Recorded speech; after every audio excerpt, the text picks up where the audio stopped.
Right, question number 2. We have a vertical object placed in front of a concave mirror and the linear magnification is 3. An upright image is formed 30 centimeter from the pole. Okay, so for this case, for concave mirror kan kita ada banyak characteristics di sini. This one is the one that you need to do lah. Tapi there's only one out of 5 of this situation. Oh, wait. There's only 4. This one is basically the same. Okay, so out of these 4 situations, there's only one image that is formed, an upright image. Okay, so I mean, there's only one image that is upright. And that one is actually at this point here, where the object distance is less than the focal length punya, focal point.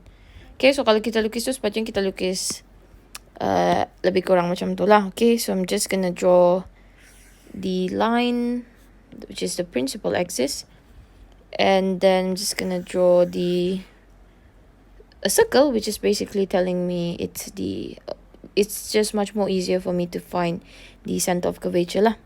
Okay, so I'm assuming this is the center of curvature. If I eyeball it, it's somewhere here. It should be 1, 2, 3, 4, 5, 6. 1, 2, 3, 4, 5, 6. Oh my god, I'm a pro. Okay, so 6 divided by 2, it's gonna be somewhere here. So this is our focal point, right? So let me just padam. Oh my god, that's okay. Gitulah. Okay, padam lah ni just untuk kamu tunjuk yang this is a concave mirror. Okay, so that's your concave mirror. Padam sikit lagi lah. Kecil juga, tapi boleh lah. Okay, so just label this is your center of curvature, this is your focal point, and then the image is formed 30 centimeter behind the pole, but this is just a sketch. You don't really have to measure it lah. Tapi for this case, the object is gonna be somewhere here lah.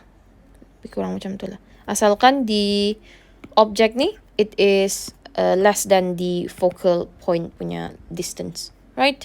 So that is your object. And now let's just try to draw the ray. So it's going to be from O parallel to the principal axis. And then from the focal point, it's going to be something like this, right? Right, panjang juga tu, tapi bela. Okay, next I'm gonna do, instead of the usual O, F,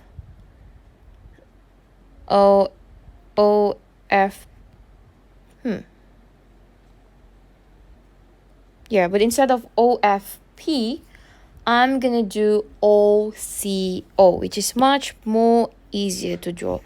Okay, so it's gonna be like this. So this is the line OCO lah. I'm just gonna draw it at a different color just so that you'd be able to see. Okay, so this is gonna be a dash line because this is formed behind the mirror. Okay, just stop until here. Okay, so that is the ray diagram for this question here. So just draw the image. As you can see here, this is formed above the principal axis, so it is an upright image. So I'm just going to label it as I here. Okay, so that is basically your ray diagram lah. Okay, okay,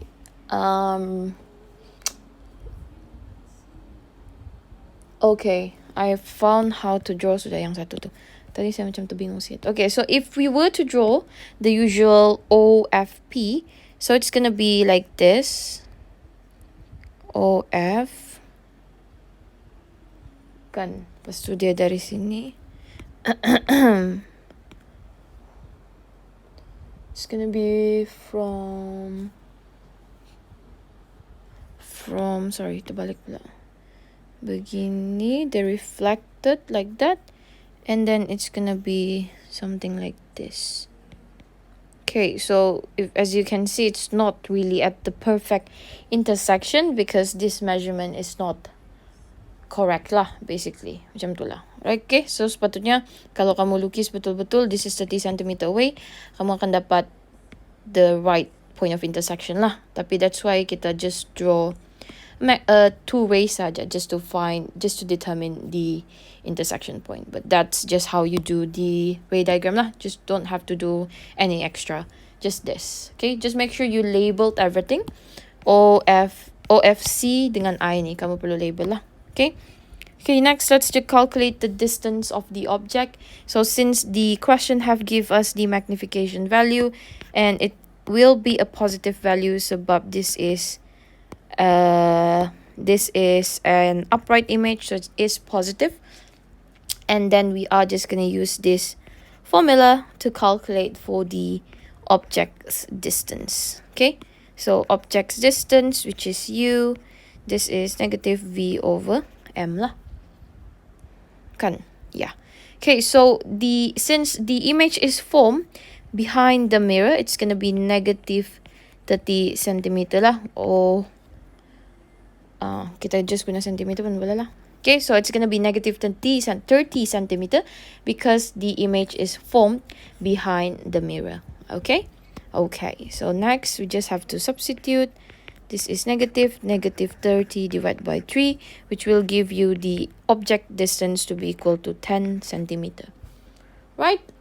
Okay, next we have to calculate the focal length of the mirror. That is just using the spherical mirror punya equation, 1 over f equal to 1 over u plus 1 over v. So this is 1 over 10 plus 1 over negative 30. If you want to use centimeter, make sure all two of these are centimeter. And then make sure kamu punya final unit nanti pun centimeter lah. Okay, so 1 over f. So f is 1 over the whole thing. You will then get 15 centimeter as the focal length of the mirror. Alright, so this is the solution for question number 2.